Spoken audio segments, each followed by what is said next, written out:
So I just recorded an entire video about worship, and then realized that I covered most of what I talked about in my very first my experience with Christianity video more concisely and in a better format, and more like what's the word I'm looking for? More sufficient. Anyway, I already explained it.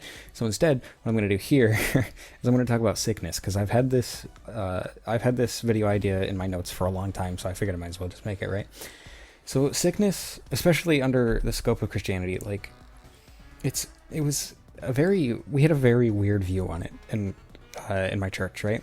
Because it was either demons or germs, but like the delineation between the two was really blurred, because like for instance, when coronavirus started showing up, or COVID-19, I guess I should say, so it'd be, but anyway, if I say COVID or corona, whatever, you know what I'm talking about. My dad was very very adamant on staying home as much as possible, wearing masks, like avoiding it like a plague, because it is a plague, right? And props to him, he wasn't one of the weird, crazy right wing, not white ring, right wing evangelicals who decided that wearing masks was conformity and evil and whatever. I don't know if they ever pivoted to that. It wouldn't surprise me, honestly. Anyway, my dad was very, very, like, he would make my mom take a shower before he touched her when she got home from shopping. Like, total germaphobe mode, which is great. That's exactly that was the perfect response to have there in that situation. But also, like, when I would get a cold, or when I would get or if I got like a fever or the flu or whatever, he would pray over me and say that, command the sickness, as if it was a spirit or a demon, right? Instead of just a germ, which was really interesting. I never really questioned it. I never thought about it. I did tell my dad, like, hey, why should we be so scared of this sickness, this COVID?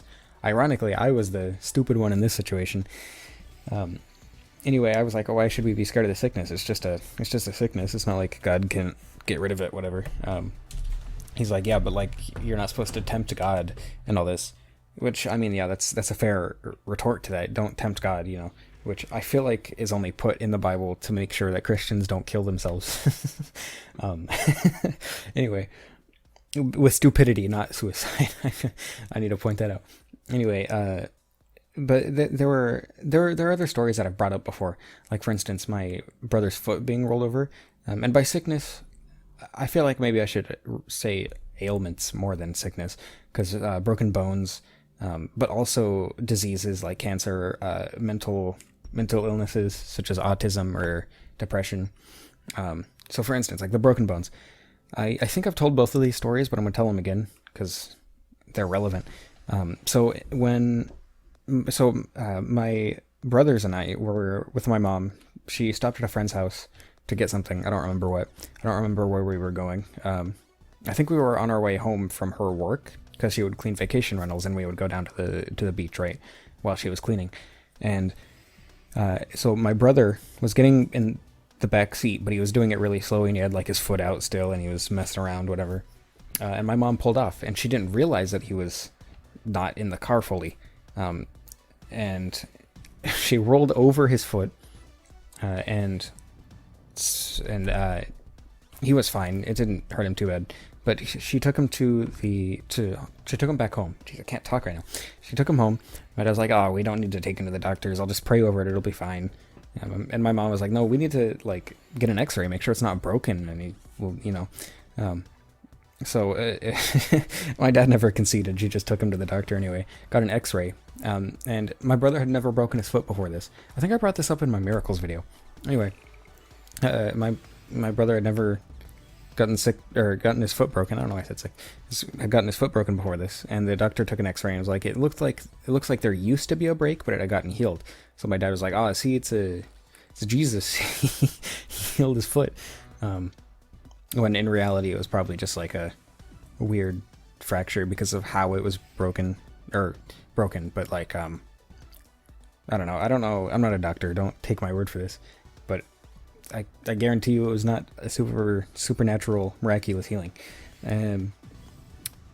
Or like, I had a friend who came to church on crutches. Why do I keep saying I need to stop doing that. She came to our church on crutches one time, and this was like 3 weeks after she originally started showing up to our church, and we prayed over her foot, or I prayed over her foot. She like stood up, didn't feel any pain, and she hugged me, and she came to school the next day with crutches on. But that's beside the point.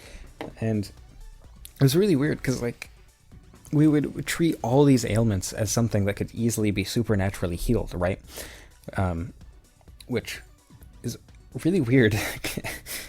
Because why wouldn't you just treat it as it is? Like, why would a broken bone be something that can be supernaturally healed by God? Of course, he wouldn't want us to suffer, but then why would he allow physical pain in the first place, right? Because he's an all-powerful God. And that goes to the problem of evil again, right? But then you can go where you want with that. But why does he allow physical pain if he's just going to take it away? And I've heard the argument that he does that to show that he exists through miracles. But why wouldn't it just be innate knowledge that he exists? And the Bible, interestingly, the Bible does say that we do have innate knowledge that God exists, which is just the best thing to say to an agnostic. And I don't mean like on the fence, maybe Christian agnostic, but like actual agnostic. I believe it's Romans 1:18 through 21. It says something about how I'll pull up the scripture. Okay, so Romans 1:18 through 21 says, "For the wrath of God is revealed from heaven against all ungodliness and unrighteousness of men, who hold the truth in unrighteousness, because that which may be known of God is manifest in them, for God hath shewed it unto them. For the invisible things of him from the creation of the world are clearly seen, being understood by the things that are made, even his eternal power and Godhead, so that they are without excuse. Because that, when they knew God, they glorified him not as God, neither were thankful, but became vain in their imaginations, and their foolish heart was darkened." So essentially what that's saying, if you can't understand the New King, or the King James Version, this is King James, not New King James, so I don't mess with that New Age stuff. It's saying that everything that has been created, which would include all people, know that God exists and have an innate understanding of God. So the Bible does say that. But then also there are these people who are saying that miracles and pain and sickness are allowed so that God can show himself through miracles, which is just ridiculous. But again, if you want to turn an atheist, like you want to strengthen their anti-theism towards Christianity, that's a perfect scripture. You want to turn an agnostic away from Christianity completely, great scripture right there. 10 out of 10. Anyway, so another thing that, especially that I had a problem with, a really big problem with after I deconverted, was that we treated mental illnesses as not necessarily possessions, but as spirits, right? So, for instance, I've been depressed since I was like 14 or 15, and I didn't get a proper diagnosis until I was 16 or 17. But I have been depressed for several years, like clinically depressed, not I'm sad, but like actual clinical depression, to the point where there were days where I just was laying in bed and I couldn't will myself to get up out of bed and move. Like it was bad. And during some of those days, my dad would come in and like pray for me. It was like such a weird experience. If you're not depressed, which I hope you're not, if you aren't, you're doing awesome. If you are, you're doing awesome. Good, like keep going. I believe in you. You got this. Like if you are depressed and you're alive and you're still managing to be happy, you're awesome. And if you're not managing to be happy, I would love to help in any way I can. I'm not a therapist, so I can't really give much to help, but I don't know. I can't really say much without giving myself too much liability, but stick it out, like, anyway, I need to move on. There's a stigma around depression where it's very much not your fault necessarily, but it's like you could be better if you wanted to, sort of thing. Does that make sense? Obviously that's not true. As someone who is depressed, I can tell you I can't just choose to be happy, right? I can't smile the depression away. And it's not like a passing thing. It is very much a constant mindset and like feeling in the back of your mind. But it was touted as this, if you just pray and believe and have faith, God will take it away and you will be happy again, right?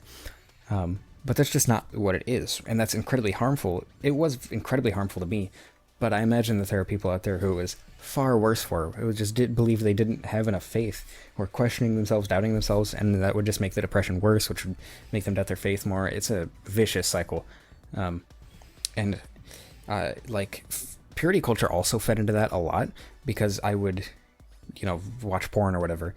I would feel awful about it. And I would go to church, pray for forgiveness. Even outside of church, I would pray for forgiveness almost constantly because, I was a teenage boy. I was going to look at it relatively often. And I was like, God, take this desire away from me. But then I would fall back into it. And I would, post-nut clarity, oh, God, forgive me. And that would just make me more depressed. I really need to do a full video about purity culture. That's another one that's been in my notes for a while. Anyway, and then there's autism, which are literal physical deformations in the brain. You can't pray the autism away. That's not how that works. Homosexuality was treated like that too. It was treated as a sickness. I'm not putting it here because it is a sickness, obviously. It's not. That's just how people are. But it was treated as if it was a sickness that you could pray away. You could pray the gay away. That was a genuine sentiment in a lot of people's minds that I knew, a lot of Christians' minds. And it was treated as if it was like you need to have more willpower, more faith in God, like all of it was, right? And if you're sick, then you're doing something wrong. There were a lot of people who would say that sickness was a sign that God was punishing you for something you did wrong, which is stupid, first of all. Why wouldn't God just be like, hey, yo, you doing something wrong, bro? Instead of, potentially killing you, depending on what sickness you got and all that. And it would be very similar for cancer. I remember praying over my aunt, telling her, they're oh, the cancer's going to be gone if you believe hard enough. And I fell into it and I genuinely believed it, right? But that's predatory, and it's for lack of a better term, it's extremely toxic to have that mindset. Sickness is a very weird thing in Christianity because it's or in for specifically evangelical Christianity, the branch that I was in, because there are thousands of different versions of Christianity.